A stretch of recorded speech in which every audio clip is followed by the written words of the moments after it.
Hey guys, and welcome to the new year. Welcome to 2018, and with a new year comes the discussion of everything from last year, I guess. So we are here to discuss the films that we saw in 2017. I am joined by my wonderful panel today.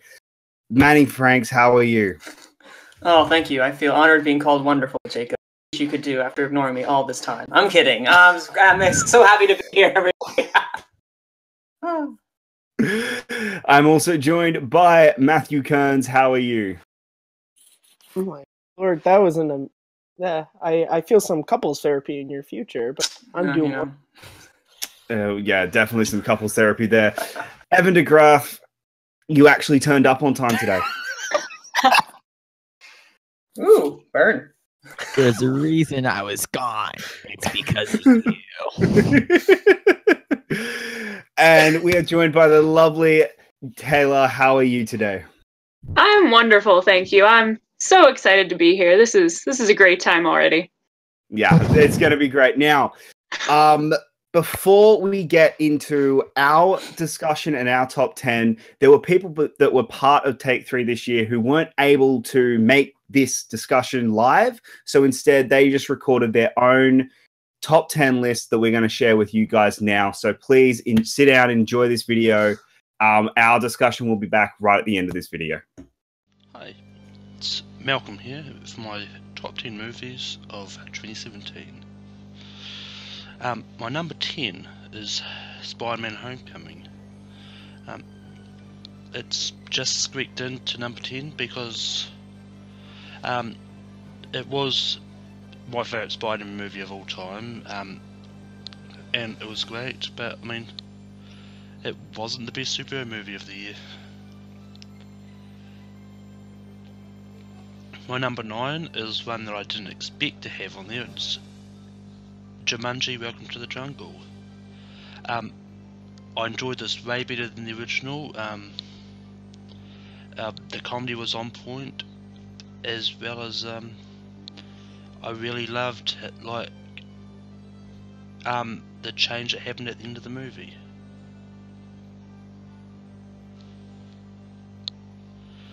My number 8 is Murder on the Orient Express.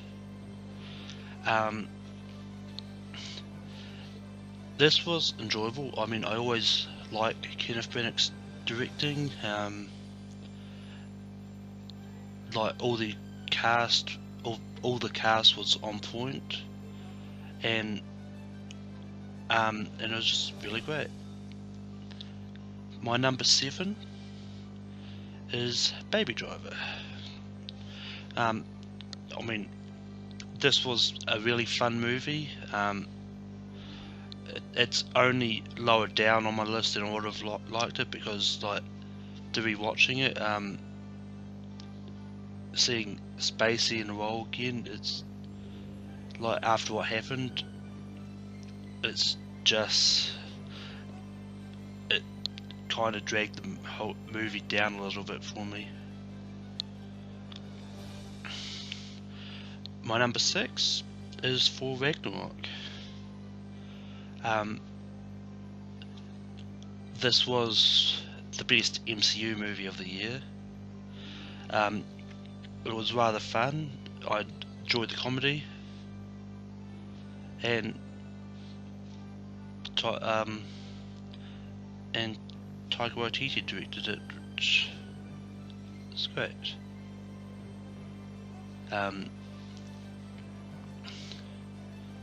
My number 5 movie of 2017 is Wonder Woman. It was the first female-led superhero movie that came out from either DC or Marvel. It knocked it out of the park. It was just really great, and Gal Gadot's really stepped up her acting, and it was easily the best DCEU movie of the year. My number 4 movie of the year is going to be one that's not going to be on a lot of people's list, and it's Kingsman 2. I really enjoyed this movie. It was a lot of fun. The action was incredible, and the cameos were just amazing. My number 3 movie of the year is Star Wars: The Last Jedi. I didn't expect it to be third. I kind of expected it to be first, but I mean, without a few minor niggles that I had with the movie, it was still relatively well done. Ryan Johnson's great job with it, and yeah, my number 2 movie of the year is Lady Bird. So one of the only movies in my top 10 which is getting a lot of Oscar buzz, and it was the best reviewed movie of the year by all the critics as well, and it was just incredible. I enjoyed it. And number 1 is Disaster Artist. Oh yes, another one that's this is based on The Room, based on the making of The Room. James Franco did a great job as Tommy Wiseau, and it was just all in all, it was a really great, fun movie.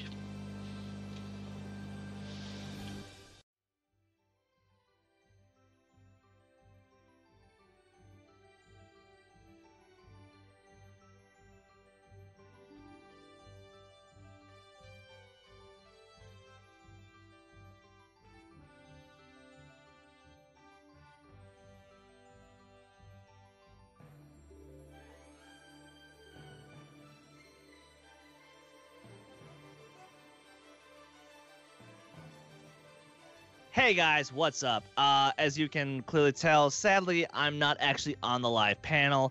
That's because some of us have to work on New Year's Eve and it kind of sucks. But that doesn't mean that I can't give you my list. That doesn't mean I can't give you my thoughts on this year known as 2017, which I thought was overall a good year for film. Yeah, you had a couple clunkers, and we'll get to that as we proceed. But let's start with the best of this year, and at my number 10, I have Stephen King's It. Andy Muschietti did a great job bringing this adaptation to life, and the kid actors who were the real focus of the story did such an amazing job. I love it. I can't recommend it enough. My number 9 is Blade Runner 2049. I loved it. I loved it more than the original. Denis Villeneuve really came through where I was almost scared that he wouldn't, but thank God he came through, and he gave us an incredible flick. My number 8 is Pixar's Coco. Pixar delivers once again with a nice tale about Latino culture, about the Day of the Dead, about family, about music, and what that means for so many people. I can't recommend this movie enough as well. Number 7 is Wonder by Steven Chbosky, the guy who brought us The Perks of Being a Wallflower. As someone who, for better or for worse, kind of lived through Jacob Tremblay's story growing up, this one hit me right in the feel bads. But I thoroughly enjoyed it, and it was a nice reminder of what I was able to overcome, and seeing what Jacob Tremblay himself was able to overcome. My number 6, oh hi Mock, it's The Disaster Artist. This movie is so funny, it's so passionate, but it's so celebratory of Tommy Wiseau and Greg Sestero and their journey as friends, as actors, as people with a dream who want to achieve something. This movie is very inspiring, and I absolutely love it. My number 5 is Wind River. Oh, this movie hurts. This movie hurt me, and I needed it. I needed to be hurt by Taylor Sheridan's arguably best film. And for a directorial debut, I couldn't have asked for something better. He did an incredible job. I love this movie. Jeremy Renner is his absolute best. Elizabeth Olsen is probably in her best performance. And Gil Birmingham, one of the supporting actors, I wish more people were talking about his performance, but it is what it is. Number 4, War for the Planet of the Apes. Once again, this movie hurt me in the conclusion of the best film trilogy since Lord of the Rings. I love the other 2 films, but I love this one even more. And Andy Serkis, thank you for all you've done as Caesar. And Matt Reeves did a great job closing the story out. My number 3 is Logan. I saw this movie twice in the theater. I cried like a little girl both times.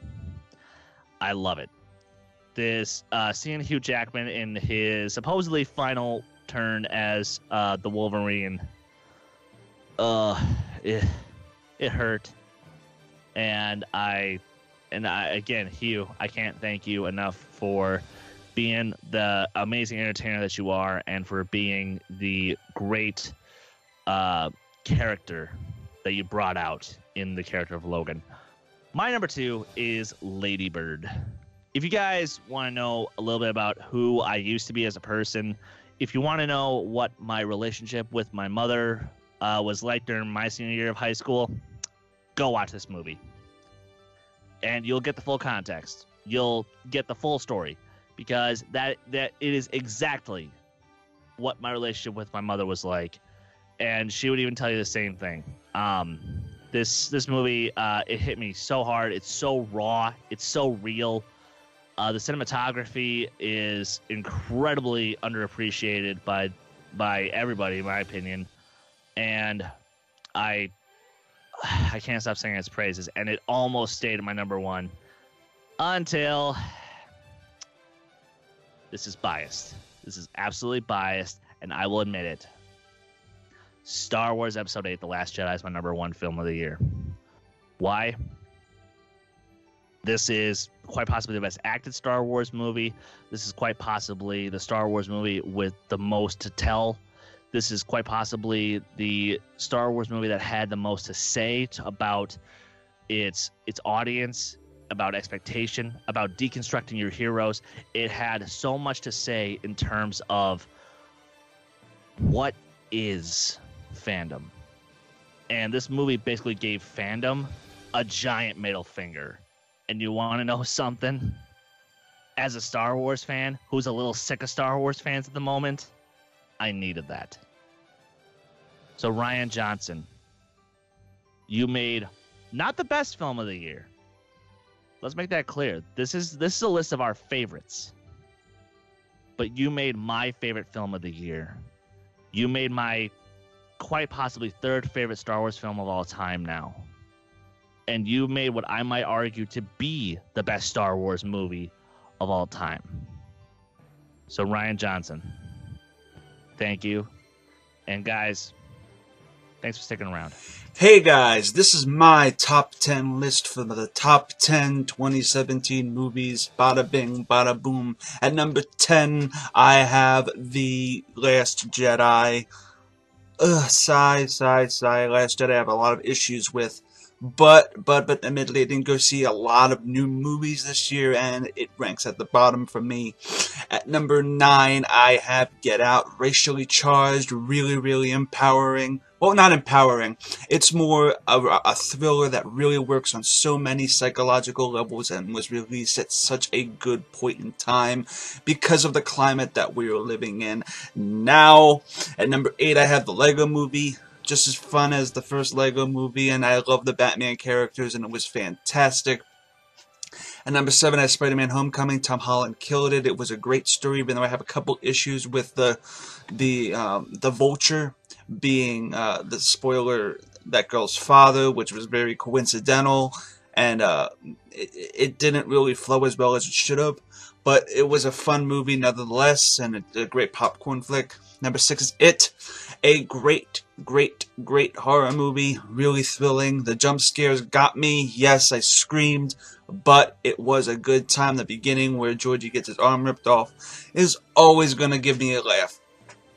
And number 5 is Logan, because Logan is a deep, dark comic book movie. Probably the best X-Men movie we've gotten since X-Men 2. And Logan was a joy to watch, even though it was a dark-ass movie. We've never seen anything like that before. And number 4 is Captain Underpants. Captain Underpants was a great animated movie, very underrated, underappreciated. The style of the animation was fun, and it brought the books to life. Number 3 is actually Jumanji. I just saw Jumanji, and it is a fun, solid movie. Brings the heart of the original and adds a lot of new stuff with the sad absence of Robert Williams. They had to make it up somehow, and they did it in spades. And number 2 is Planet of the Apes. War for Planet of the Apes, to be more precise. And gosh darn, this combines a lot of great war movies, the best of the war movies, the best of the escape movies, and War for Planet of the Apes just finished off that trilogy on all cylinders, making it my 3rd favorite trilogy after Toy Story and Lord of the Rings. And at number 1, you know I love this movie. It's my favorite movie of all time. Well, kind of a pseudo remake, is Kong Skull Island. I never ever this entire year had more fun watching a movie than that movie. Kong means so much to me. Kong Skull Island is my number 1. What's going on, everybody? This is Dale the Dude Gibbs coming at you with my top 10 films of 2017. The dude is hungover, so I'm going to try to make this quick, sweet, simple, short. Alright.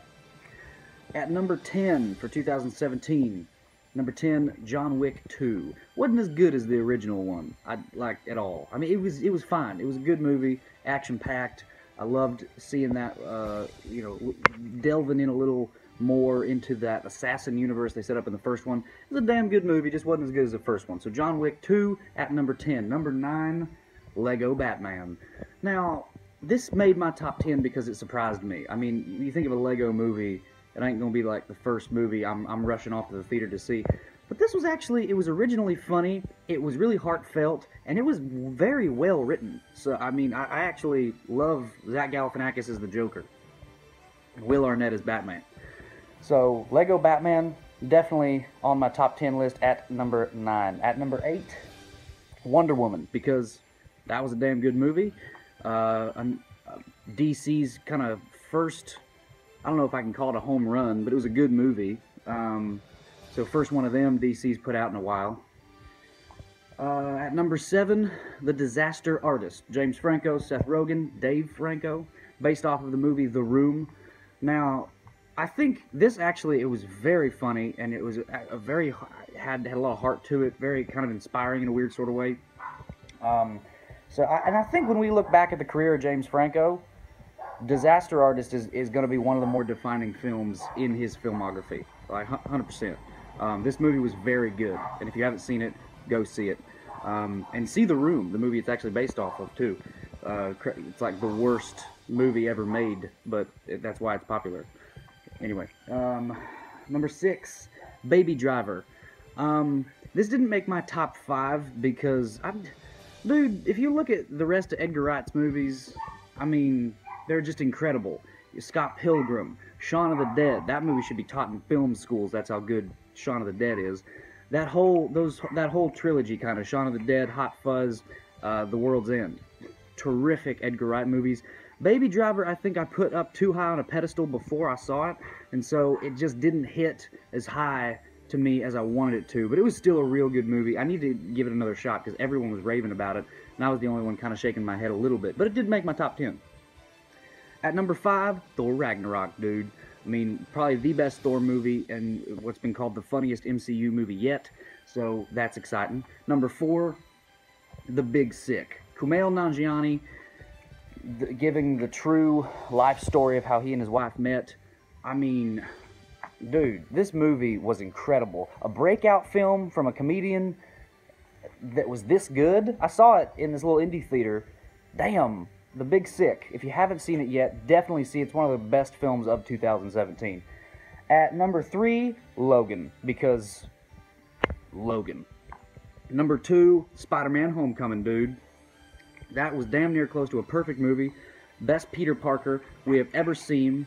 I mean, can you even argue with that? I mean, they did so many cool things in this movie. This is, I think, like the first Spider-Man movie where Peter Parker wasn't a photographer or looked like he was in college. They actually got a kid to do it. I love what they did with the character of Flash in that movie, that, like, bully in high school. He wasn't how we've ever seen that bully before. It was like that kid from Grand Budapest Hotel. And that was great. A lot of originality in this movie. Michael Keaton was amazing. Man, that twist where it turns out that he's that girl's dad. What? I didn't even see that coming. No one did. That was crazy. And then at number 1, of course, my favorite movie of 2017, Justice League. No, I'm just kidding. That movie sucked. But number 1, seriously, The Last Jedi. Star Wars, The Last Jedi. My number 1 movie of 2017. I ain't going to get into it because a lot of people hate this movie, but a lot of people love this movie. I personally love it. I thought it was great. It's my number 1 movie. Honorable mentions, Logan Lucky. Steven Soderbergh, dude. He loves his heist movies, and this was another good one, dude. Guardians of the Galaxy 2. Didn't make my top 10. Definitely not as good as the first one, but it was still good. I gotta at least give a shout out to Justice League. DC's trying. They're just, you know, they don't have Kevin Feige, and that's why they can't. I don't know, but Justice League did come out. They're giving it a shot. They made it, so it's on my honorable mentions list. And then lastly, the movie Get Out. This was not on my top 10 list because I'm just not a horror genre fanatic, but Get Out was one of the most original and entertaining horror films I've ever seen in my life. Jordan Peele absolutely killed it with a directorial debut that got like 100% on Rotten Tomatoes. It was insane. Anyway, this video is now way too long, but whatever. That was my top 10 list of 2017. Till next time, I'm David Duke.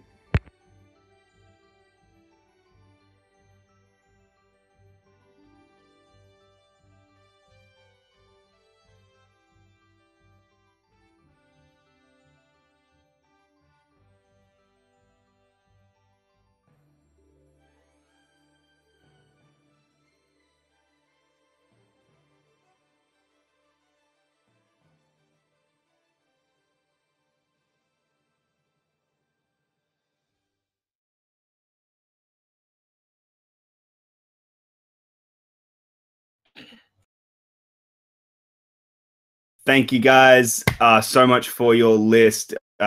Malcolm, Chris, Ben, Dale for giving us your videos and lists, and Abe and Kristen for your lists as well. They were great. All right, guys, let's get into our lists here in this discussion. What we're going to do is go 10, 9, 8. Then have a discussion, 7, 6, 5 discussion, 4, 3, 2 discussion, and then we'll do our honorable mentions and then reveal what our number 1 is. So, Manning, what are your 10 through to 8? 10 through to 8. Well, this year, overall in general, I've really enjoyed it. I started the original year a little bit rocky. But then it slowly, once we got into the Oscar season and some more blockbusters came out in the second half of the year, it really started to pick up, and then we ended with this very solid year. Not my favorite year in the world, but a very solid year. And what rounds out my number 10 is Free Fire. Now, Free Fire is a movie that people probably miss, and there's been some complaints about it being too hectic and chaotic, but that's why I particularly love this film, because each character, whether you're whether you have Armie Hammer, you have Brie Larson, you have whomever in there, is just being this over-the-top caricature that just has a lot of fun, spouting one-liners, shooting back and forth, and just being an overall delight and fun. This is probably the most fun times I had in the theater. There was no one else there, and it was just me. And I will never forget just laughing my head off at everything going on, and absolutely fun, all the twists going on, and it left me with one of my favorite lines. And Brie Larson, whom I love and adore, shooting one of those guys, and the trailer, no spoilers, it shows in the trailer, and she just says, well, we can't all be nice girls. I love that, subverting the image that Brie Larson had for a lot of other movies. And number 9, a movie I literally just saw yesterday. Yes, guys, yesterday. I waited for so long, and it is Get Out. Get Out is a phenomenally directed movie by Jordan Peele, who we've known from Key and Peele fame. And this comedy writer has directed and wrote this really uneasy and unsettling horror film that is just masterfully directed with intent and purpose by subverting the ideas we have upon racism and some of those ideas we have surrounding that, and then making a horror film, adding that, bending the audience to ultimately pull the wool out from under them. I won't get into the exact spoilers of what happens, but what it is a nail-biting thriller with some horror elements to it. And it's also really funny. It has some great music and a fantastic bleed performance by Daniel Kaluuya. And finally, at number 8, what we have is one of the few blockbusters that I actually have on my list, and that is Wonder Woman. Now, Wonder Woman is special because it's the first DCEU movie, if we can still call it DCEU, but, you know, that's a discussion in itself for another day. But Wonder Woman was the first DCE movie that I have enjoyed, that I have actually seen more than once in theaters because I had such a blast watching this with my sister the day it came out. And seeing the message that it empowered to most people, seeing these people crying in the audience, these little girls dressed in front of me as Wonder Woman, and then myself, a college-age male, and just enjoying this film. This is for everybody, this movie. And what it did, it's empowered everybody who went to see this movie.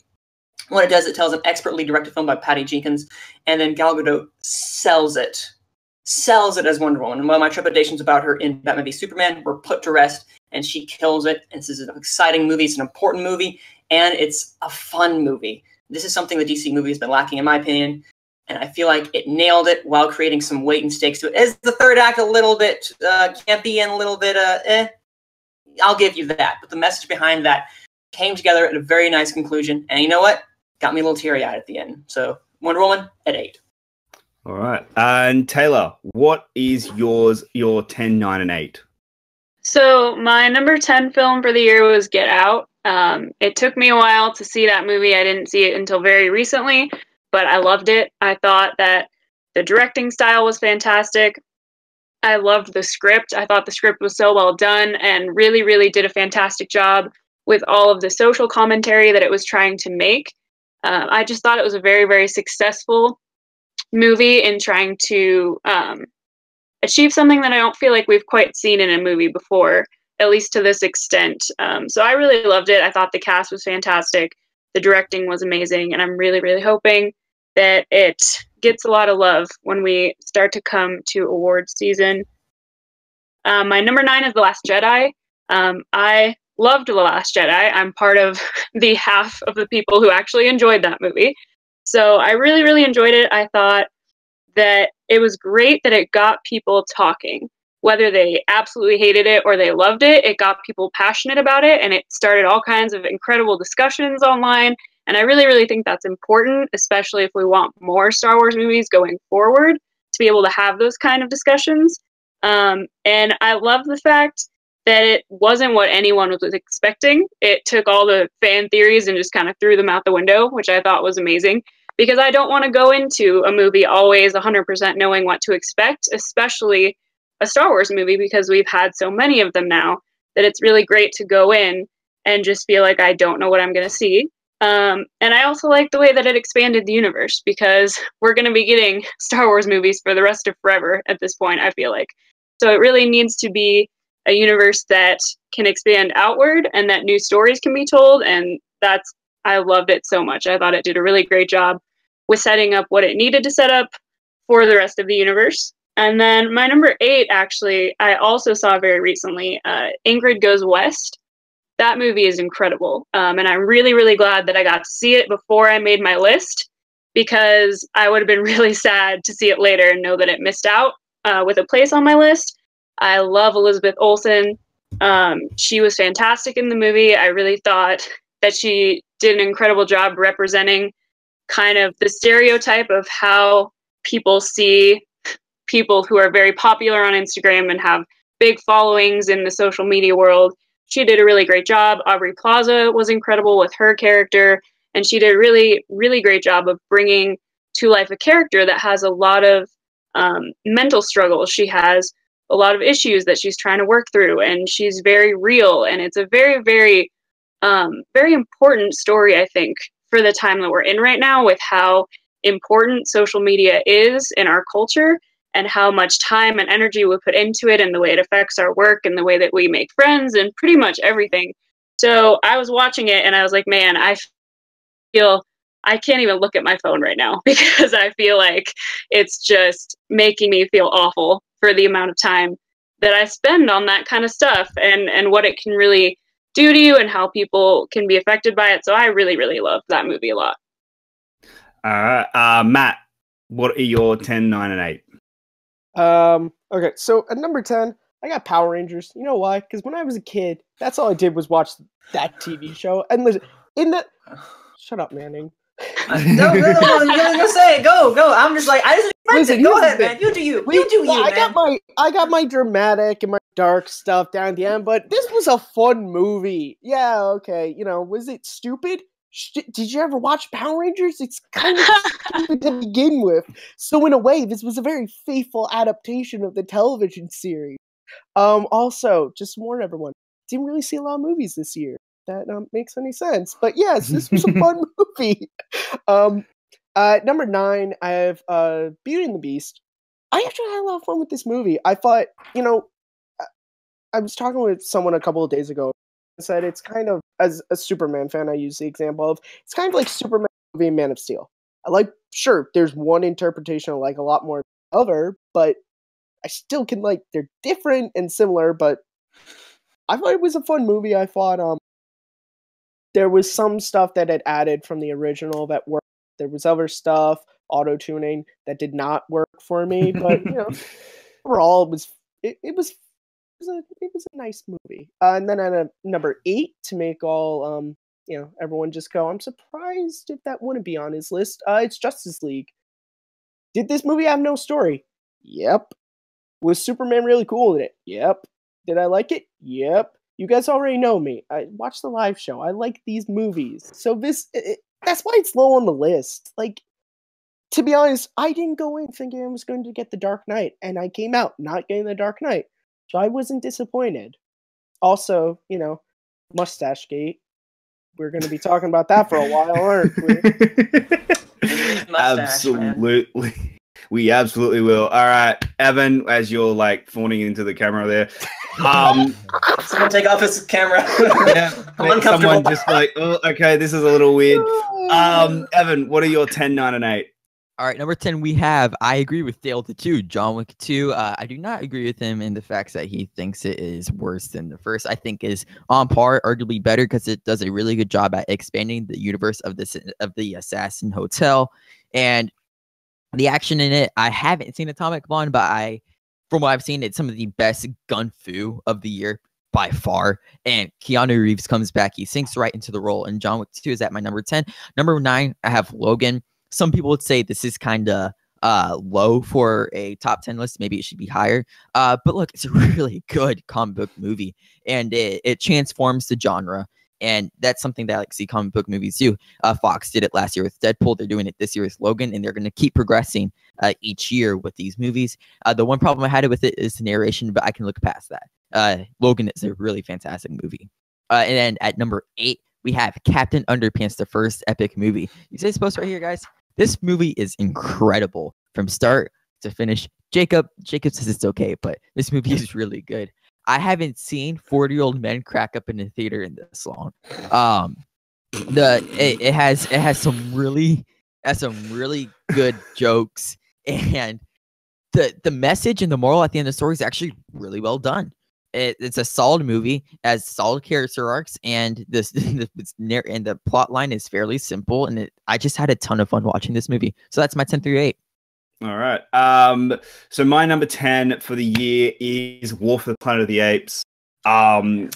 This is such an incredible film. It's to me, it is the weakest of the 3, but it's still a really great character study in Caesar. We didn't obviously get the war that the movie kind of promised, but instead we got this character study on Caesar, and this trilogy is such an incredible trilogy, and Matthew Reeves is able to just end it on such a perfect note that that this will now become one of the all-time great trilogies that I think that not a lot of people are discussing enough when they just talk about what are those all-time great trilogies. And I do believe the reboot Planet of the Apes trilogy will be one of that we discuss for now and forever.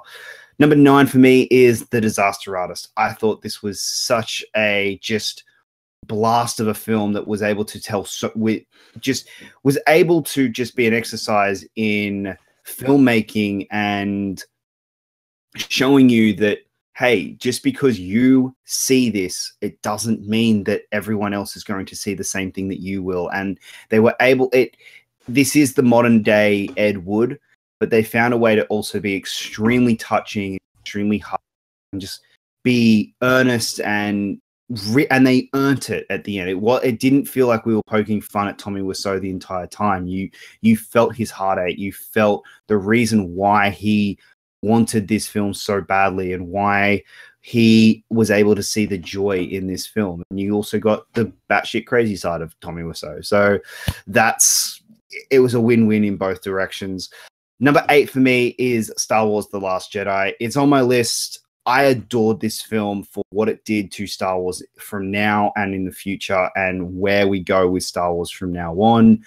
I think it is incredibly well made. It is a entertaining, thoroughly enjoyable film. Like, yes, there are some huge problems when it comes to certain aspects of the story, but I do believe that the parts it gets right, the focus that it has on the characters of Rey and Kylo and Luke, are so incredibly pitch perfect that I am fascinated. And at the end of this film, I am now fascinated where they're going to go with episode 9 and where Star Wars is going to go in the future. And the fact that I can walk out of a Star Wars film and say what this film did, and I can go, I am looking forward to what they do next, is to me is a testament to how well done and how incredible the filmmaking in this film was. So that is my 10 to 8.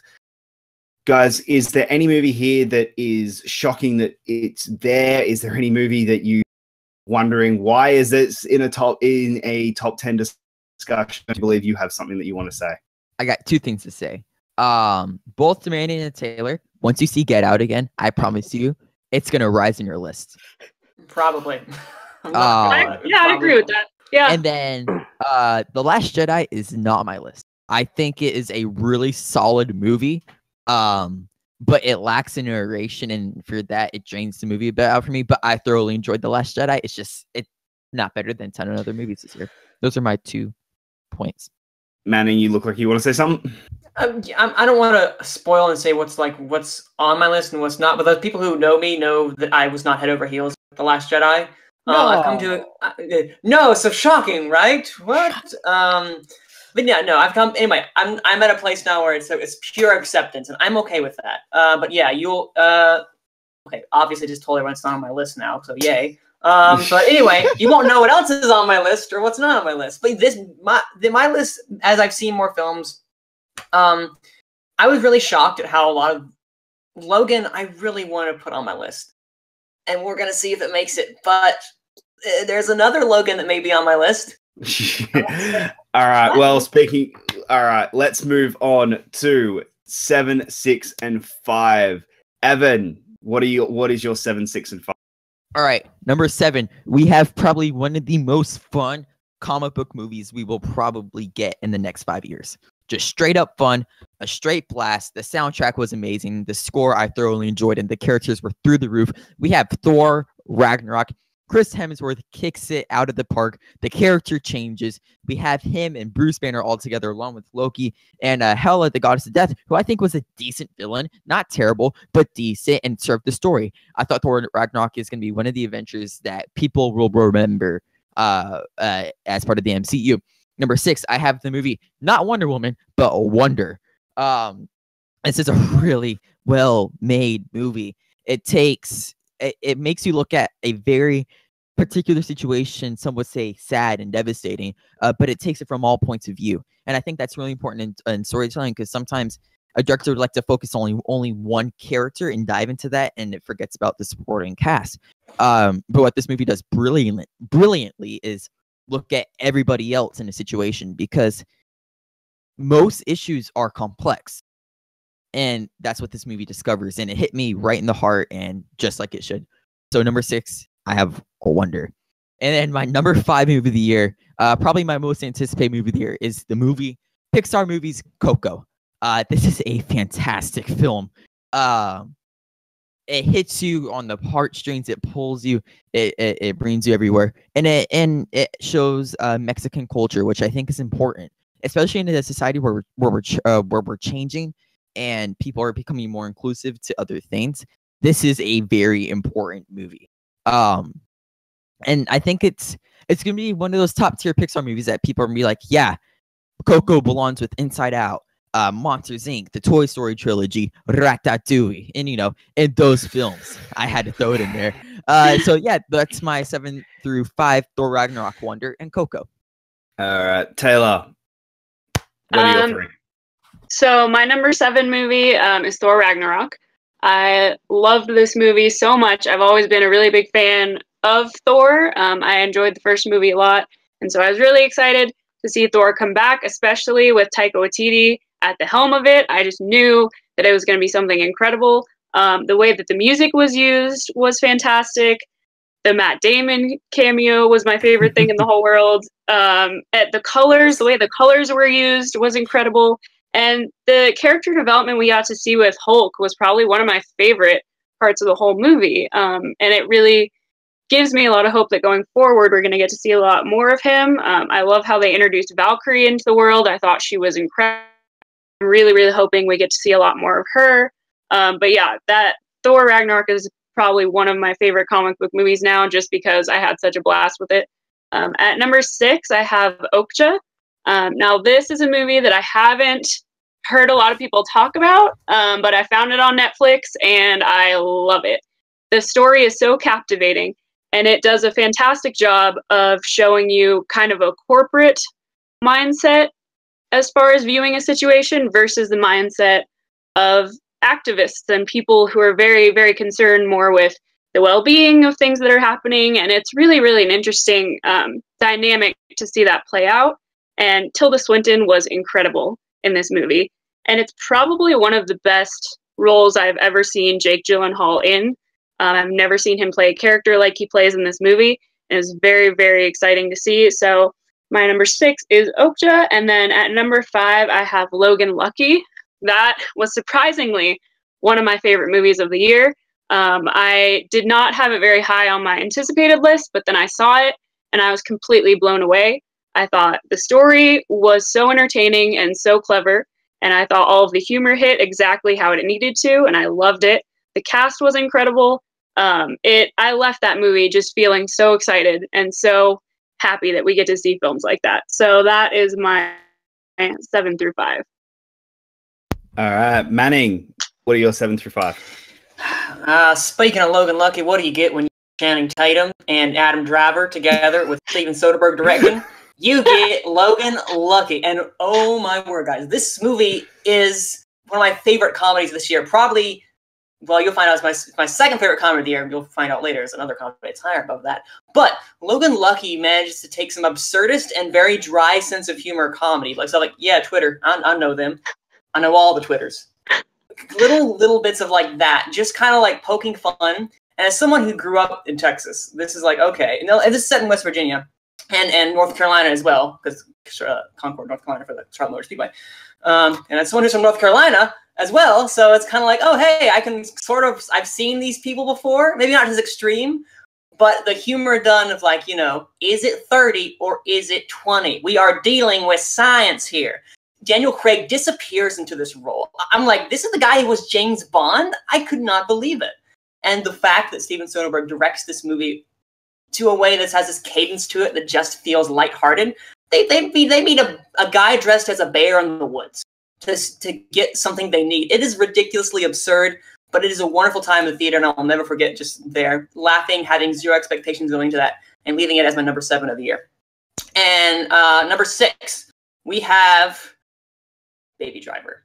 Baby Driver, bless us, Father Wright, you are amazing. Baby Driver is another notch on Egg Wright's belt. because I'm a huge Edgar Wright fan. I've loved the Cornetto trilogy. I love Scott Pilgrim. I don't want to say can do no wrong, because, you know, I don't want to jinx it, okay? I don't want to jinx it. But what Baby Driver is, while it gets messy in the third act, again, same time Wonder Woman had, the setup of Baby in and of itself, Baby's a great character, and how he plays off of this expertly edited, one of the best edited films of the year. Every time I see that bell-bottom sequence at the beginning, it just kind of gets me hot under the collar, because that is expert editing. The way he edits to the music and makes the music a part of the story, and then how these characters kind of have these, like, you have Darling, you have Bats, you have Buddy, all these kind of people, and Baby, of course, their names kind of play off to this this sense of mystery to them. And Edgar Wright does a fantastic job of just making this heist movie an absolute, I will use this word last time, I swear, an absolute blast. And coming in finally at number 5, I am terrified of clowns. And I will have no experience worse, but at the same time, I saw it with friends, so I had people to hide my face into. For It, I have not seen the original. I had seen one trailer, but I decided I need to face my fear of clowns. And this movie is a horror movie, but it's also a coming-of-age story. And this coming-of-age story, told expertly by a director whose name I'm not even going to attempt to pronounce. Yep, not even going to do it. But he did an amazing job at this. And the cast is fantastic. These young kids are incredibly likable and relatable. And the way they explore what fear is and what Skarsgård does as Pennywise is absolutely terrifying. This thing is nightmare haunting for a 22-year-old student, college student like me. I will never go near a storm drain now. But at the same time, thanks to that movie, I'm now not afraid of clowns as much as I once was. So It scared me, but it also entertained me to no end. All right, Matt, what are your list? So at number 7, I have Dunkirk. The story of Dunkirk is really kind of non-existent, but I just loved how this film was shot. Especially all the stuff with Tom Hardy was like my favorite thing. I thought that whole story was just... Chris Nolan has one of the best eyes for film, I would say, and he knows how to make every camera movement count. And you see that to the nth degree in this film. Every time you're moving, you're following action, there's a reason behind it. I just really enjoy this. This is a movie that I've seen twice, and I kind of really want to watch again, just to sort of pick up on all the little things that there are. At number 6, I have Jacob's number 1. It's Guardians of the Galaxy Volume 2. I didn't say of which list. I love the first Guardians. It is my favorite MCU film, and I loved this movie because the stuff it talked about just kind of hit me in an odd way. You know, I don't know, just something about Peter's story in this film of trying to find that connection to someone, either it be his mother who passed away or his father who he just found, like trying because that's going to make him happy, and then realizing that he was kind of already happy with the people he had. Just, I don't know why, it just sort of hit my... Also, I mean, guys, Kurt Russell is his father. Like, seriously. Makes And in the sense. first scene, he's got a mullet, and he looks like Cash from Tango and Cash, which you can see this Saturday.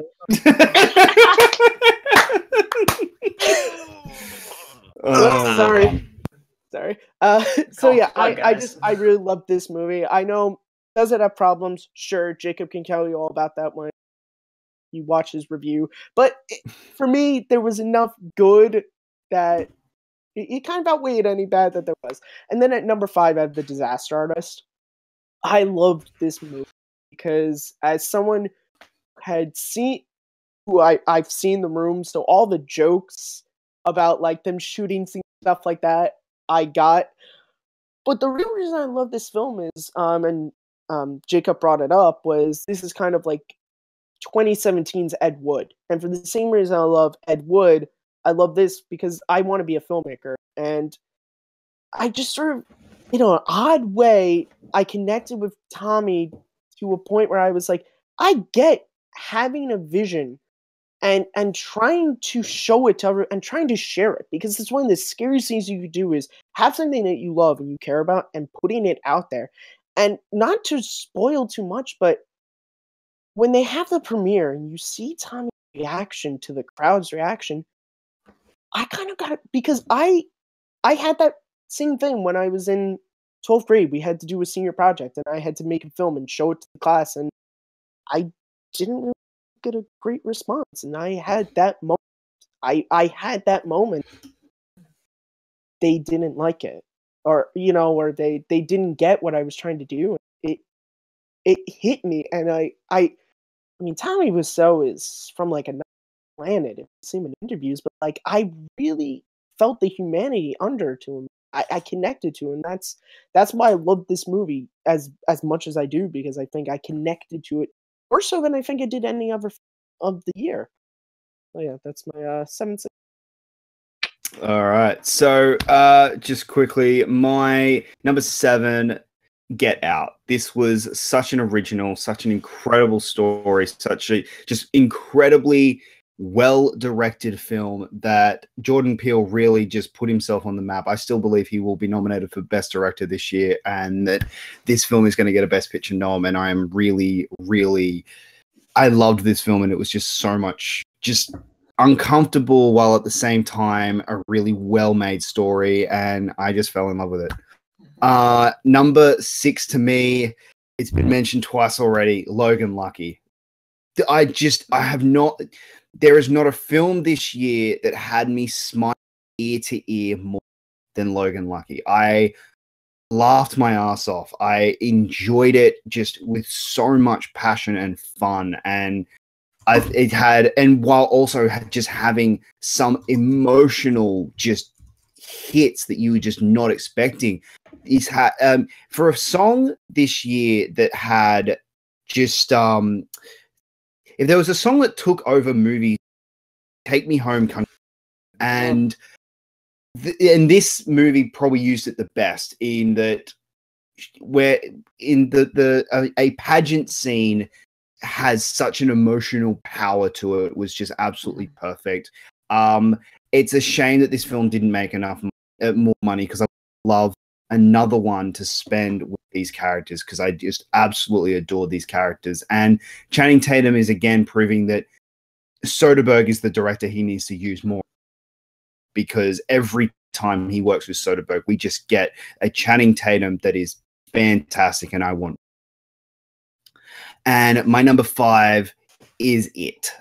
It scared the hell out of me, and it is probably the most fun this year that I had in a movie theater, because it's one horror movies in a movie because you're with friends, with a group, everyone there is just getting scared, but more than that, it told such a great story and had such fantastic characters, and I loved each and every one of these kids, and like they all just worked together. It was the mood, the setting. Yeah, it reminded me of Stranger Things. I adore Stranger Things, and that's probably why I love it. But I don't know. I think this movie just did it so well and so perfect that, yeah, I cannot wait for 2019 to do the sequel. And it kind of hurts me a little bit knowing that back for the except for small flashbacks, which we'll see. But all right, guys, anything here that you want to discuss? And just Evan seems Evan. I got no beef really, except Logan Lucky. It's a really good movie, just not better than the other 10 movies I have on my list. I think Baby Driver is probably the most overrated film of this year. Everybody, for some reason, seems to love that movie from start to finish. It has some criminally flat characters. It's definitely style over substance, and I like my substance more.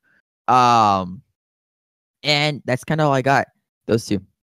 You guys sold me on Logan Lucky when you said they go see it. Woods in a bear costume, because I don't spoil it for me, but I like to think it's a so 2000s man. Yeah, I won't be the context for the scene. I won't give you the context. It's about as weird as when True Grit does it. Also, Taylor, anything you want to add? Not really. I'm just happy to see that Logan Lucky is popping up on other people's lists too, because not a lot of people saw it, and that's a shame because it's a fantastic movie. I just wish I would have put episode 9 of Stranger Things 2. See, technically, all right, Matt. With that, what are your 4 through to 2? All right.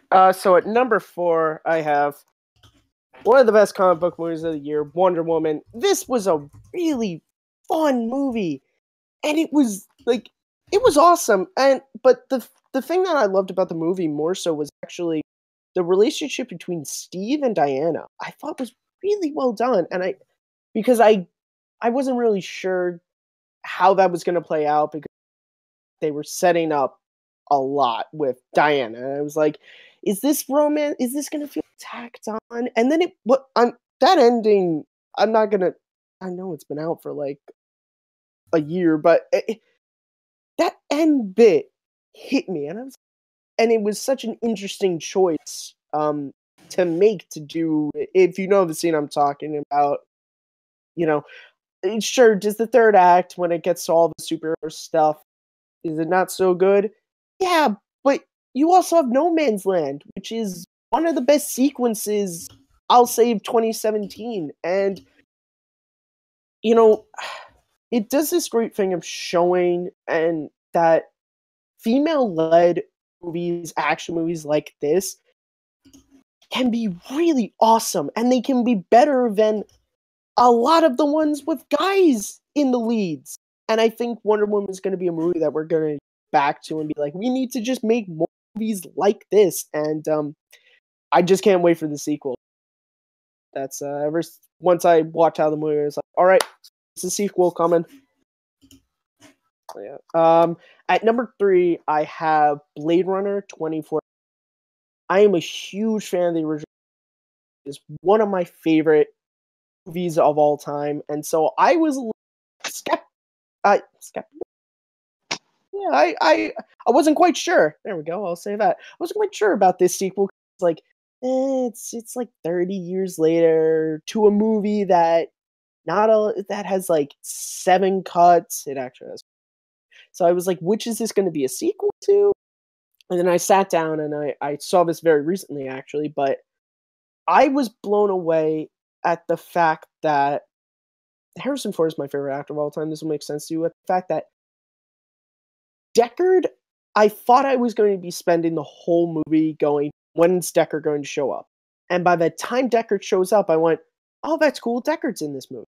Because I was just interested in Ryan Gosling.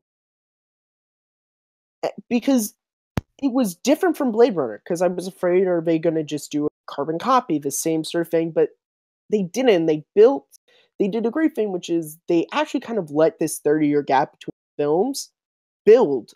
They let the world build, and they have elements that are in the original to add to it. And I just think that's an important thing. And the ending of this movie, again, I'm talking about endings. The ending of this movie with Harrison Ford really hit. I was like, and then at number 2, I have my number 1, my number 2 have been flip-flop the entire time. I'm writing this list in preparation for this video, but at number 2, I have Logan. This movie, it's not a great comic book movie because it's not really a comic book movie. It's about being on your last journey in a lot of different respects. For Professor X, for Logan, of course, and starting your journey. It's like X-23, and the combination of those things.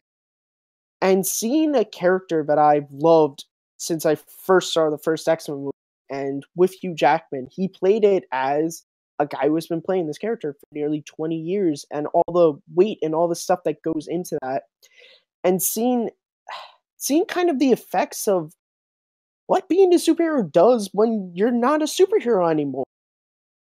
And it was just that man, I just repeating myself. The ending of this movie is amazing, and I am a 20-year-old man, and I cried in the theater, and I'm fine with admitting that when that ending comes with X-23, because it was the perfect way. It was the perfect send off for Hugh Jackman with his character, because I think he got a really meaty role.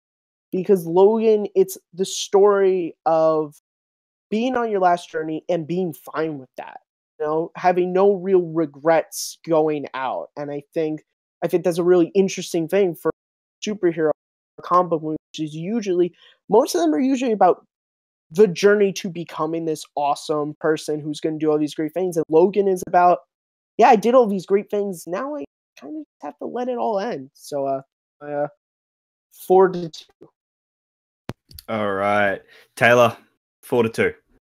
All right, so my number 4 movie is Wonder Woman. Now, Wonder Woman is a movie that I've been looking forward to seeing as soon as it was announced. And it absolutely did not disappoint me. And this film did incredible things for female superheroes, just in general. The amount of love that went into this movie from Patty Jenkins, from Gal, from everyone that was involved in any part of the production of this movie, you could just tell that there was so much love and so much passion that went into making it, and it just bled all over the place when you watched it in the theater. And I was just blown away. I was blown away to see a movie that had that much put into it for a female character, because that's not something that we get to see as much as we should. And it made me very emotional, just the fact that this movie was real. I thought that Gal did an incredible job as Wonder Woman. I thought that the way they used Steve, the way they used Chris Pine was incredible. I thought their relationship was perfect. I thought the way it was represented was perfect, because it wasn't trying to take away any of her shine to focus on him or anything like that. I thought the choices they made were great. The ending wasn't the best, but I kind of didn't care, just because I was finally getting the Wonder Woman movie that we've all wanted for such a long time. So my number 4 is Wonder Woman. Number 3, this one's for you, Evan. Baby Driver is my number 3. I love this movie so much. This was on my most anticipated list, and it did not disappoint me in any way. As a person who's very musically inclined, just generally, I loved this movie so much. I thought the way the music was used was so clever, and the way it was integrated into the story was something I really connected with, because a lot of the things that happen in my life, whether they're big events or small events, I connect to music. So I really, really loved seeing that and seeing it done so well in a movie, because I really felt like I was like, yes, this is how my life should work. This is how it should look like. So that was great. I thought Baby was a great character. I really liked seeing his journey throughout the movie, and just kind of the way that the other characters he was surrounded by, really shaped his journey and made him question the decisions he was making and kind of figure out what he wanted his path to look like by the end of the movie. So I really, really enjoyed it. Edgar Wright is amazing, and I'm so happy with it. And then at number 2, I have The Big Sick. Now, The Big Sick is not a movie that I knew anything about before I saw it. I somehow missed this, like I didn't know it was coming out, anything about it, but I watched it, and it really just was a movie that I had to immediately watch again. I'm pretty sure I watched it twice in like one day, because it just captivated me so much to see a story like this, where it's normalizing a relationship between people who come from such different backgrounds. And I think it's so important to have a story out like this right now and just completely normalize it as much as possible. So I really liked seeing that. I thought the performances were great. I thought the comedy was great, but it was also very heartfelt in a lot of ways. And I just really connected with the fact that these characters had these struggles, and it was just so real. After I watched it, I just felt like I had seen something so honest and so grounded, and it really, really affected me in ways that I was not expecting. So that is my number 2 movie. All right, Evan, 4-2. Here we go. The meat and the potatoes of this, I like to call them. At number 4, we have Get Out. Get Out is one of 2 movies that have made me think and think and think. You will find out what the other one is soon. But Get Out is probably one of the best movies of the year. It has the best written script of the year. It has one of the best messages coming out of the year. The facts that people are talking about, whether it's a horror movie, a comedy, a documentary, the facts that people are having that type of discussion, either in both a serious matter or a joking matter, just shows how incredible this movie is and how it is spinning the horror genre on its head, and how it's showing this great social message at the same time. 2 people, and this is a fact. 2 people will see this movie and have 2 totally, completely different experiences. And I find that to be incredible. And what Jordan Peele did with this movie is a feat, and people need to see this movie more and more. Like, I want people everywhere to see this movie because I think it's that important. Get Out is at my number 4, and I would not be surprised if it takes my number 1 by the end of the year, just because I keep thinking about it. Number 3, I have Lady Bird, the film set in 2002, 2003, and 2004. It's somewhere in that time. We heard Dave Matthews in it. We heard Alanis Morissette. It's just an incredible film. It is kind of the edge of 17 of this year, but it's a bit more grounded, I would say. They unsaturate some of the colors to make it feel like you're in that 2003, 2004 era. And Greta Gerwig's directorial debut is amazing. It's through the roof. She deserves a nomination, along with Saoirse Ronan and Laurie Hetzel. Right? That's how you say her name, Jacob? No, I Laurie don't know Metcalf? how to say it, but Yeah, it's not Laurie Metcalf, it's not sorry. a debut, Okay. but okay. No.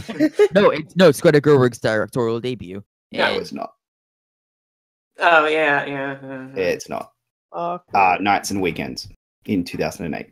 Wasn't that Well- co-direction or? But point being is, Lady Bird is a fantastic movie and you more need to go see it. Number 2 is a movie that is slipping under everybody's radars. It is probably the most raw and visceral movie of the year. We have The Florida Project. Oh.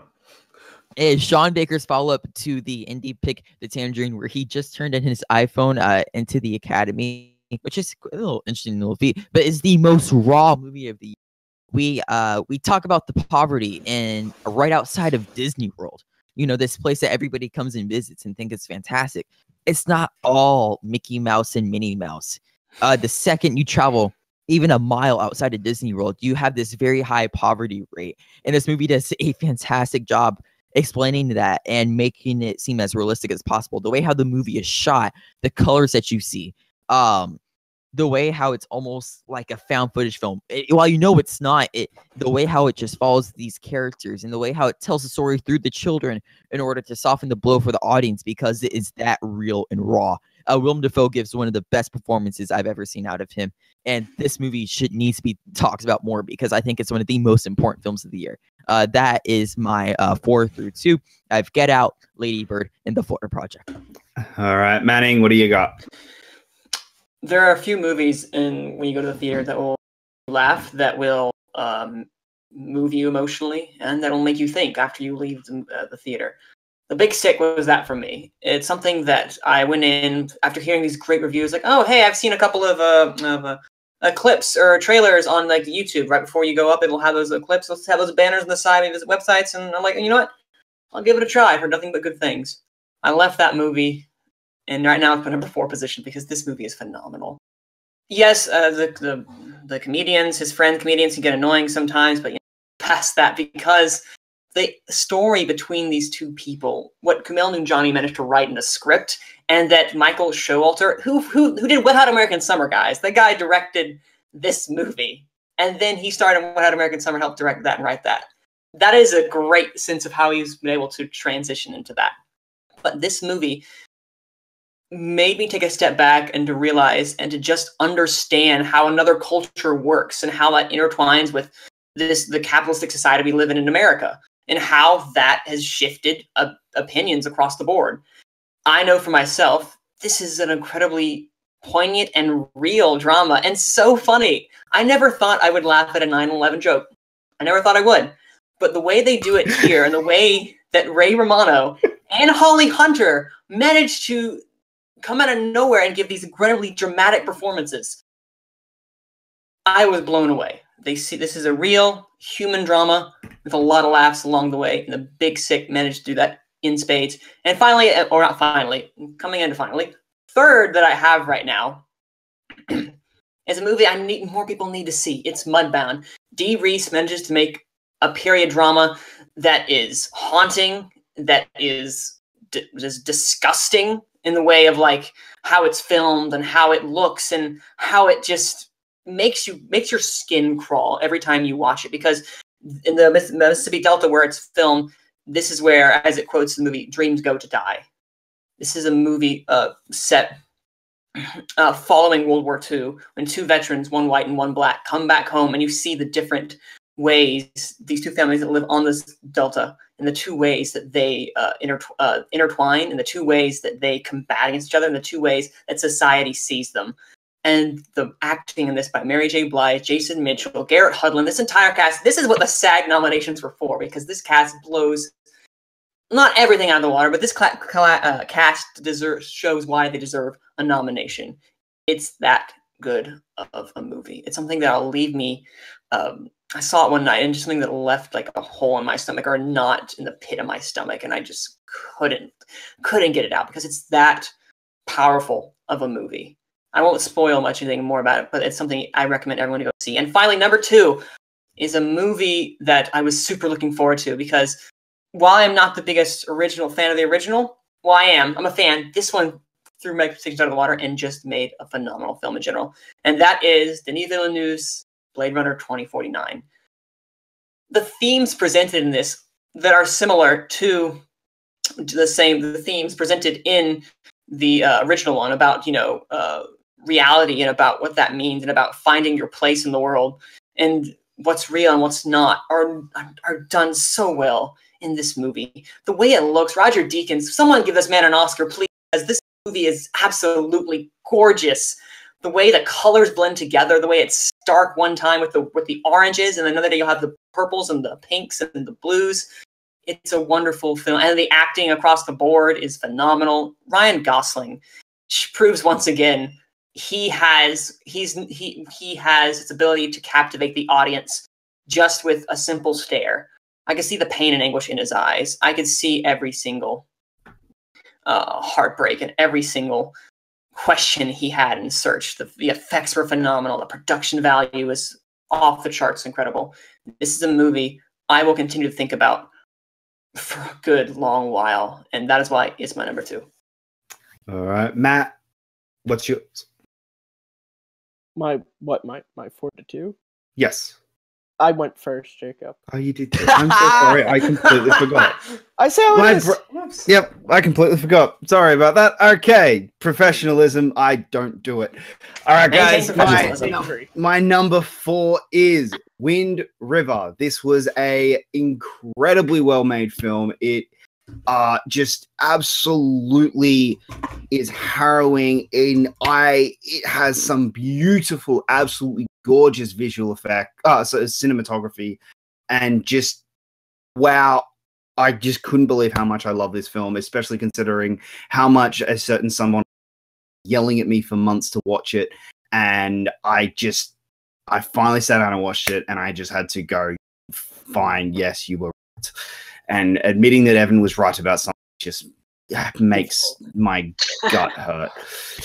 All right, number 3 is a movie that I did really, really, really, really, really consider putting at number 1. I absolutely adored this film. It was insane how incredible it was, and that is Blade Runner 2049. This is gorgeous to watch. It is absolutely just... I couldn't believe how much I love this movie, considering I'm not the biggest fan of the first one either. I think the first one is an enjoyable film that is too long and just doesn't work. But look, this one is a 2.5-hour film, and the slow, deliberate pacing of the film it just works so perfectly. Ryan Gosling just gives one of the best performances I've ever seen him give. Harrison Ford returns. He just falls straight back into this role. He is wonderful in it. Go into this movie as blind as possible because there is a reveal 30 seconds into the movie that I was not expecting, and from there it just changed the entire film for me, and it changed everything that I was expecting going in, and it was near perfection. This is one of the best films of the year. Denis Villeneuve shows why he is the director of the decade at the moment. Like, he is the director working today, and I absolutely think he is fantastic right now, and I'm so excited for what he does in the future. But my number 2, and Blade Runner was for the long time number 2. Then this small little bloody animated film turn up and just make me freaking hard out. And Coco, Pixar does it again. Coco is so absolutely fantastic. What Pixar does with this story and what Pixar is able to do with this film, I think this is easily their best film since Toy Story 3. Easily, like, far, like, not even a contention. Like, I enjoy Inside Out. This is just millions of miles better than Inside Out, and it's heartwarming. It tells an incredible story. It will have you just on the edge of your seat as well, funny enough, and this is just one of the best films of the year. Guys, anything we want to bring up in this I list? just like seeing how happy Evan said you. that Coco, yeah. Actually, So I do have something to say. For those of you who like stats, I have not seen 7 movies on their list in total. 7 films I have not seen from their list. Well, Just hurry up to give and some see. perspective. Yeah. I will That's try. good. Also, for everyone who says the original Blade Runner is slow and boring, you're not wrong. That's from so, It is. No. All right. So what we're going to do now, I am going to remember, and we're just going to go through and discuss what are some honorable mentions. So what was stuff that just missed out on your list? Try and keep it to 2 or 3. If there's anything you just want to mention, just try and be as short and concise as possible. Manning, anything that you wanted to mention that just missed out? Certainly. Your number 10, War for the Planet of the Apes, was this close to being in my top 10. It was that good of a movie. It's a wonderful closure to the trilogy. But also Lady Bird, which is my 11. It was this close to making it to the final one. However, I didn't connect with it as personally as some of the other ones, but I can see the quality of the movie, and I'm just excited to see what Greta Gerwig can do moving forward. But for the one that I really... Is it a good movie that I'm about to mention? No.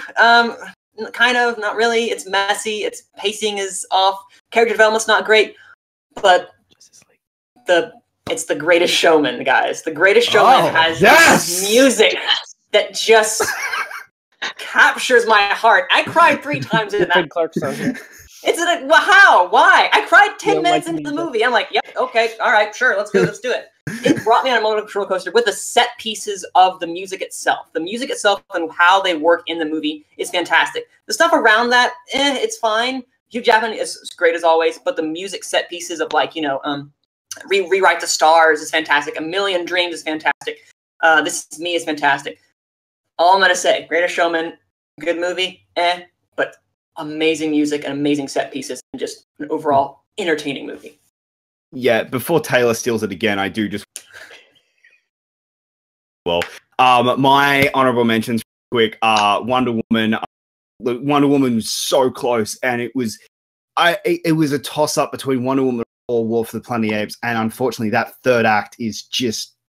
That third act lets it down so much. It is a near perfect film. If the film kind of ended 20 minutes earlier, or if Ares wasn't the villain, if there was no villain of this film, that humanity is just that bad, if that was what the story went to and that she became like a hope symbol or something, I don't know, do it. But if that was the story, this would have been in easily 1 or 2, because Yes. for those two, that 2 acts, this was a near perfect film, and it's just that third act that just lets it down, and unfortunately, that's what just kept it out of my top 10.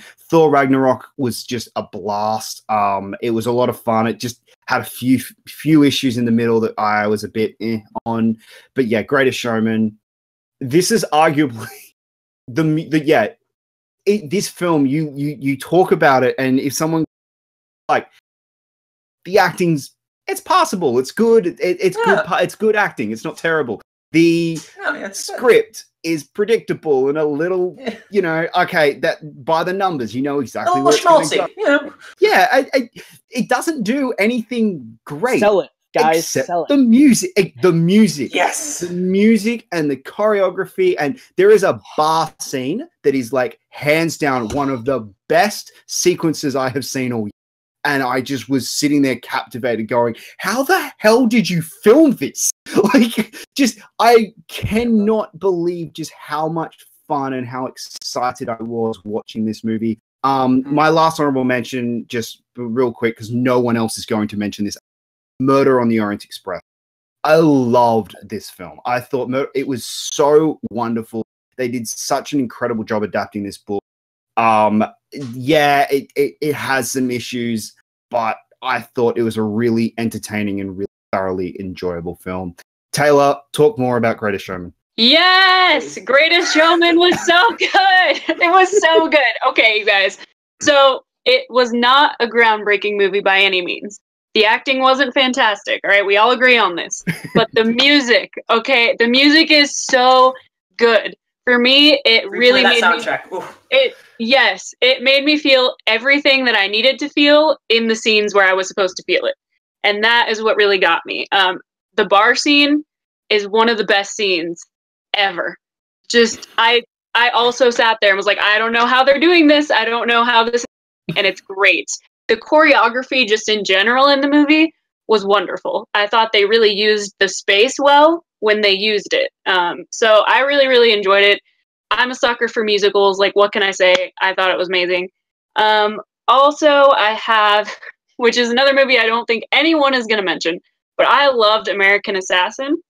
Now, the reason I loved American Assassin, hear me out, okay? I have been a fan of Dylan O'Brien for a very long time.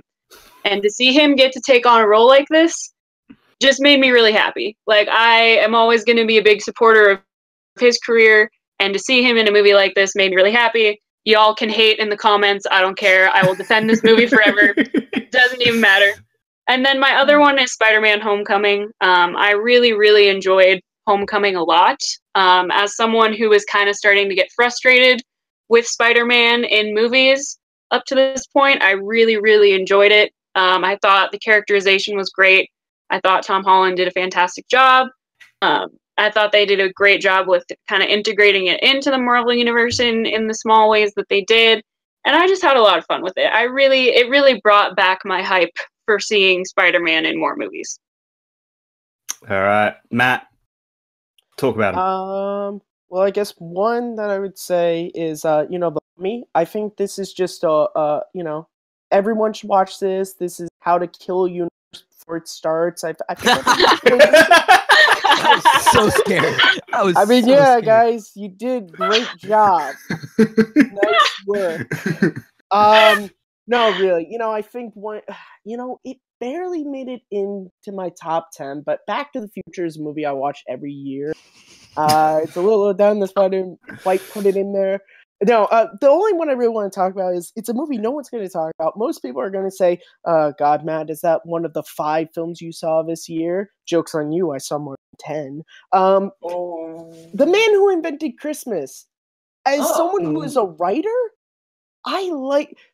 this is not a super amazing movie. There's a lot of elements that didn't work. The one that worked for me was all the stuff when the characters are in his room talking to him, because I'm a crazy writer and I'll literally be sitting in my room and be like, it would be so easy if my character was sitting right here telling me what to do. It's almost like Scott Manson, Kermit the Frog weren't doing that earlier.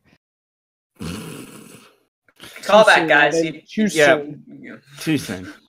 No, I thought it was a really interesting movie. It's a movie I want to watch again, just because that element I thought worked really well. I thought Magneto as Scrooge was really good. But yeah, guys, The Mummy, don't watch it. Save yourselves. Evan. Tom Cruise couldn't. Evan, what do you got? I have a whole bunch of honorable mentions, but I will keep it short. Dunkirk is overrated.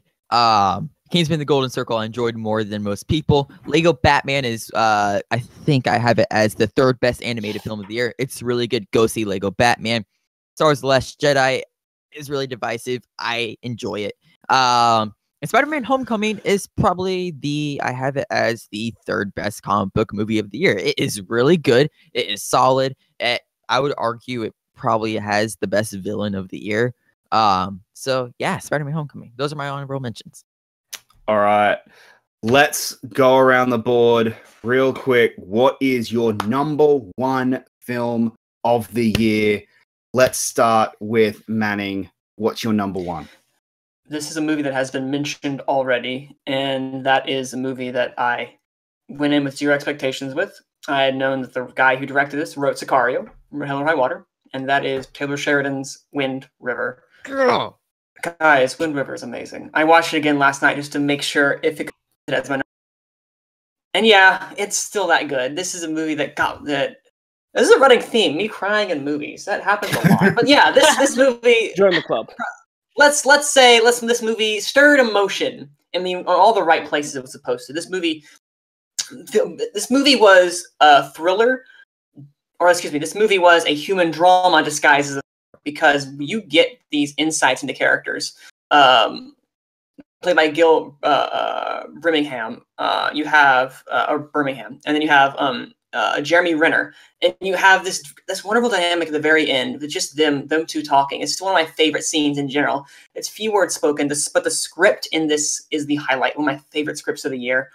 It just manages to encapsulate some dark themes with some heavyweights, but while at the same time making it digestible for the viewer, but leaving you with some thoughts after you walk out of the theater or walk out of your own house or room where you're watching it, because this is a movie that affected me emotionally in all the right ways it was supposed to do it. And this is an excellent film and something I'm going to be talking about for a while, because Wind River, it's that good. That good, guys. I wish more people were talking about it in the Oscar conversation, because it deserves it. Yeah. Evan, let's hear it. It's Wind River, guys. Yeah! Hands down, this movie. I went into it like Manning. Zero freaking expectations. I cried 4 times. I don't cry in films. I cried 4 times watching Wind River. It is probably one of the most timely movies to come out, yet it has some irony there as well, knowing who bought the movie. It's it's one of those movies that I sat back and I think I was on a Skype call with Clark, and I literally was quiet for 30 minutes just thinking about, what does this movie mean? What are the consequences for the movie? And how can this movie help myself and hopefully others in progressing in society? And there's just so much going on in this movie, and it told the story so well. There's something I really like about complex scripts, and this is one of them, where you have so many different things going on at once, yet it has the ability to tell this cohesive story, something that doesn't leave anything loose. And the things it does leave loose, it leaves on purpose. And everything in this movie is purposely manipulated. Some of the actors and actresses give some of the best performances I've ever seen them in. And it's sad. This movie's going to be overlooked come Oscar season because of when it got released. And more people need to see Wind River due to, one, how relevant it is, and two, how fantastic this film is. All right, Taylor, what's your number one pick? My number one pick is a movie that has stuck with me throughout the entire year, and really, really took me by surprise in a lot of wonderful ways. My number one is Logan, and Logan for me was something I was never expecting to get on a screen from a character like Wolverine. I just didn't think it was something that they were going to explore And I'm very, very happy that they did. It was a very emotional journey, obviously for the characters on screen, but for me as well, just because, you know, we've had Wolverine around for a long, long time. We've seen him on screen for years and years and years, and same with Professor X. And it's just having this be the movie that we get to kind of close off, at least it seems like, to close off their journey, is nothing short of incredible. It had a lot of very honest moments that I loved. It just felt like it was so grounded for a movie with those kind of characters, and it really gave you a look into, you know, outside of what the supposed glamour is of being a superhero, what are the effects of these things, and what does their life actually look like, and how are they coping with it, and how are they coping with aging and not, you know, being so super anymore. And I just loved it. It's a movie that I still think about a lot, and it's just there's just no way it wasn't going to be my number one this year. All right, Matt, what's your number one pick? I mean, you guys are probably surprised I haven't talked about it yet. Best movies, everyone's talking about it. You guys are going to be shocked when I say it, but it's Daddy's Home 2. I mean, best comedy of the year. Seriously, everyone needs to see Daddy's Home 2. Come on, guys. Look at this. Did you guys watch that 3-hour video where I started to cry at the end? Yeah, it's Star Wars Last Jedi. The fact that I can walk out of a Star Wars movie and say I was challenged is something to talk about, because the stuff that it did. I went into this movie thinking I was going to get one film, and I got a completely different one. And the different one I got is better than the one I was thinking of. The greatest thing about this movie, from someone who watches these movies all the time, talks about these movies all the time, is this idea of stop hero worshiping. Like, just stop doing it. Because it's not a smart thing to do, because when you put people on a pedestal, that fall is a lot higher when that they're just regular people. Luke Skywalker is my favorite character, books, television, movies, whatever. And his story in this film hit me. And the ending with Luke hit me a lot. And Jacob can tell you, I literally, after I saw it, me like a half-hour conversation of, and it's a movie that I just can't wait to watch again and again, because there's amazing things in it. And I don't know, it's just a movie that I sat on a 3-hour Skype call, you guys can see, and I wanted to sit on a 5-hour one. It's a movie I've just enjoyed, and I've enjoyed talking about both sides of it, because it's a movie, yeah, I get Canto Bite. It's decisive. I can totally see why someone would like it, but I just couldn't help but love this movie. All right. My number one pick is a film that when I first saw it, it probably wouldn't have been my number one pick. I didn't expect it to be my number one pick when I came out. I walked out and I went, I really enjoyed that film, but I have some issues with what the story was. I have some issues with here, da da da. Wait, was that Guardians of the Galaxy Volume 2? Yeah, it was. Oh, yeah. And then I sat down. Then I sat down and I actually thought about the experience I had while watching the film. And I couldn't, and the more I thought about it, the more I realized just how much I was thinking about this film and how much it stayed with me and how much I was going back to this film. And then I saw it again and I just fell in love with it again and again. And yeah, it's definitely transformed. Geostorm differently. Isn't it? And I walked out. Look, I don't think this director is the be all and end all that some other people do. I think he has made some very good movies. He's made an all-time classic. But I don't think he is the second coming of Christ. I don't think he is the one who is going to bring on the rest of cinema. But here with this movie, I think he's incredible in what he did, and that was Christopher Nolan's Dunkirk. This film hit me in a way that I wasn't expecting. This film has stayed with me all year. There has not been a film out of this year going that to hit me more in more of and impacted me in more way than Dunkirk did. But walking out, and when I can look back and go, look, the experience of this film and how I felt while watching this film, I have not had that in a while, and I absolutely loved it. And that is why Dunkirk just hit me and stayed with me, and has stayed as my number one since I saw it back in July, because this is an incredible film. Christopher Nolan does something that we don't see, and that is tell a visual experience rather than just give you a narrative. He decides, no, I am going to give you the experience of the horrors of, and we have not seen that. We have not seen that since the first 10 minutes of Saving Private Ryan. And here I thought he was able to do it over film. And I love this film, and I love it's my number one, because I do think this is just one of the best films that Nolan's ever done. Best film ever. All right, so let's go back over all of you guys. Manning, give us your 10 through to 1. What was your list? My list at number 10, you have Free Fire. Number 9, Get Out.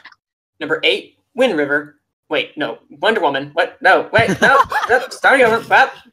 Step ahead. Free Fire, Get Out, Wonder Woman, Logan Lucky, Baby Driver, It at number 5, The Big Sick at number 4, 3 is Mudbound, Blade Runner 2049 at 2, and finally, number 1 is Wind River. Evan, give us your list. Number 10, we have the Keanu Reeves classic, John Wick 2. Number 9, we have probably what most fanboys weeped at this year, Logan. Number 8, we have something that most men should wear, Captain Underpants. Number 7, we have the funnest movie of the year in Thor Ragnarok. Number 6, we have the movie that I related to too many characters at once, Wonder. Number 5, we had the movie that had probably everybody crying at once, Coco. Number 4, we probably have the best social commentary of the year in Get Out. Number 3, we have, I guess what Take 3 member calls himself, Chris Stoneman, Lady Bird. Number 2, we have Sean Baker's classic, The Florida Project. And number 1, we have the best film of the year with Wind River. All right. Taylor, what's your list? All right, so at number 10, we had Get Out. At number 9, The Last Jedi. Number 8, Ingrid Goes West. Number 7, Thor Ragnarok. Number 6, Okja. Number 5, Logan Lucky. Number 4 was Wonder Woman. Number 3 was Baby Driver. Number 2 was The Big Sick. And number 1 was Logan. And Matt? Number 10, I had Power Rangers. And number Beauty and the Beast. 8, Justice League. Number 7, Dunkirk. Number 6, Guardians of the Galaxy Volume 2. 5, Disaster Artist. Number 4, Wonder Woman. Number 3, Blade Runner 2049. Number 2, Logan. And number 1, Star Wars The Last Jedi. And at number 10, I had Planet of the Apes. Number 9, The Disaster. Number 8, The Last Jedi. 7, Get Out. 6, Logan Lucky. 5, It. 4, Wind River. 3, Blade Runner 2049. Number 2, Coco. And number 1 is Dunkirk. So that is our personal list. Now, what we did then was, after we grabbed everyone's lists, including all of Take 3, what I then decided to do was, let's give you Take 3's list. This is a very, very interesting list, guys. So, Evan was ready to stab me by the end of this list, but basically, a number 1 film got 10 points, a number 10 film got 1 point, and we just collated the rest, all of them. The one with the most amount of points what we consider the best movie of the year. So if it appeared on more lists higher, it probably won. All right, guys. So number 10, Get Out. Number 9, Dunkirk.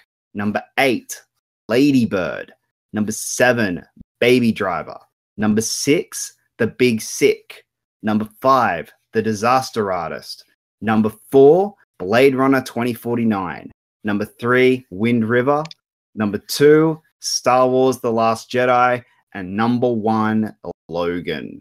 Woohoo. So that is the Take 3 official top 10 films Complain of in the comments. I'd like to 2017. recount. Yeah. Complain in the comments below. Like Evan Please. DeGraff. Pretty much. All right, guys, what do you think of the list? It jumps out at you and surprises you. Evan, you are banned from discussing here. Excuse me, guys. I'm just wondering. Justice League not number 1. What's going on? Moving along from that, I want to say that we are missing a lot of those Beatty films. Because of that, they do not expand wide for some of us.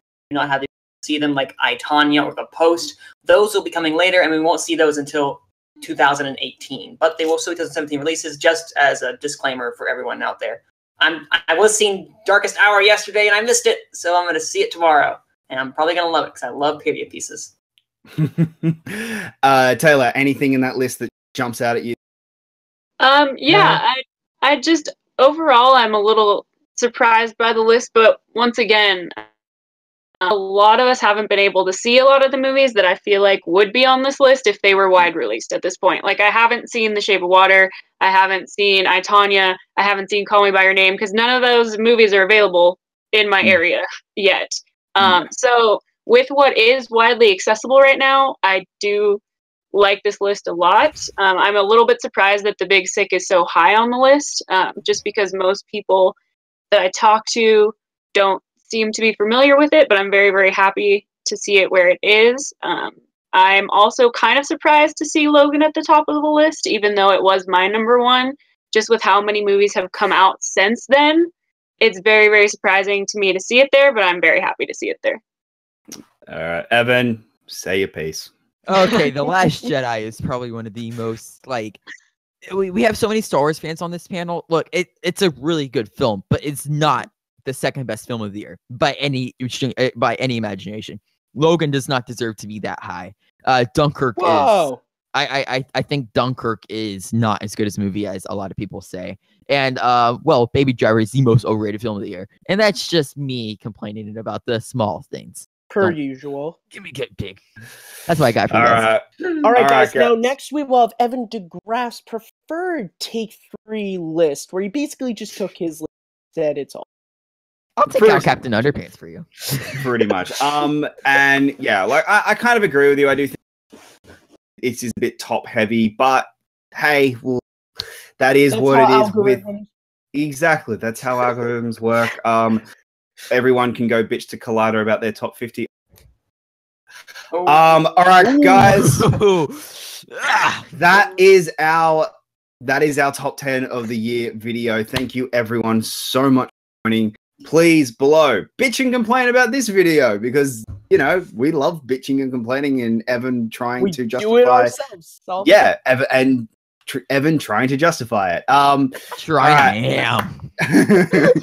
Manning, where can the good people find you on? You can find me under.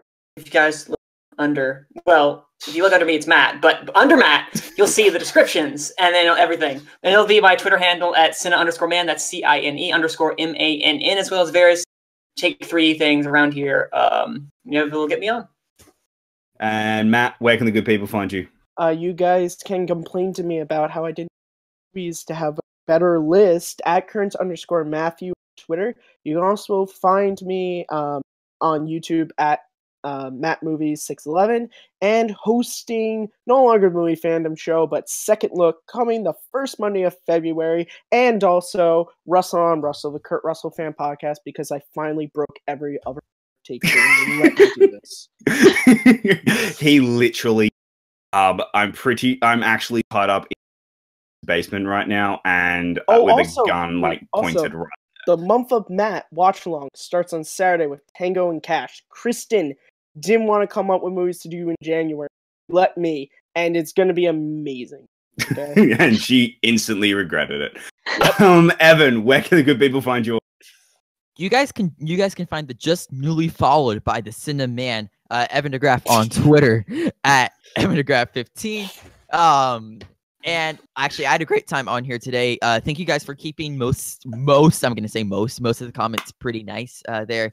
I think I found a new friend in Cathal, so He Like, just had my. on Can I me. just read his comment? This is my favorite, my current favorite movie, 2017.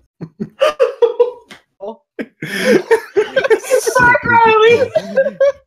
Oh, all Thank you for right. that. Riley's And not a late night with Take 3 will be coming back very soon, and it will be better than ever. Yeah. Thanks, Because guys. I've been drawn on it.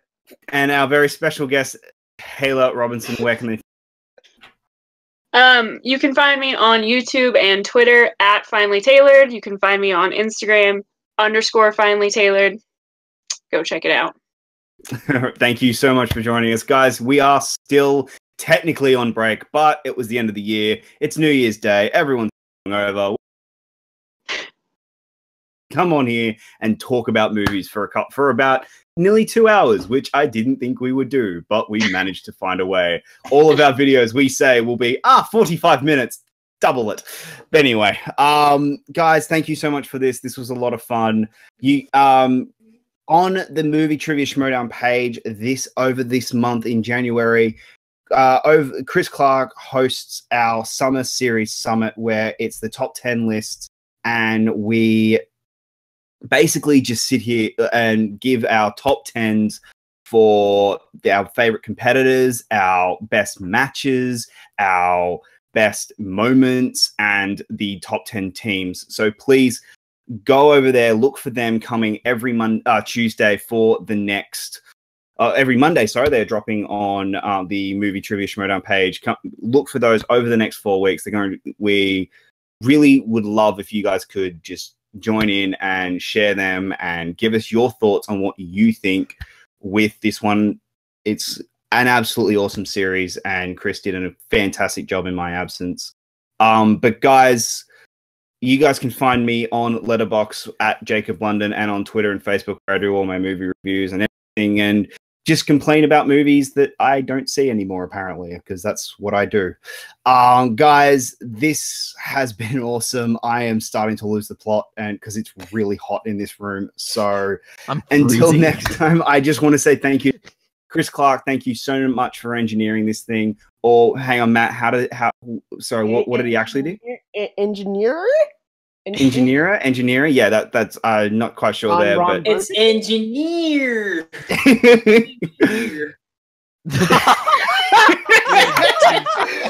We love you too. Yeah. What are the odds that Chris has muted himself in OBS? I probably did. No, I didn't. I'm good. You guys can hear me, right? Yeah. I'm just this blank video. You guys can find this blank video at blankvideo8788 on Discord. Thank you.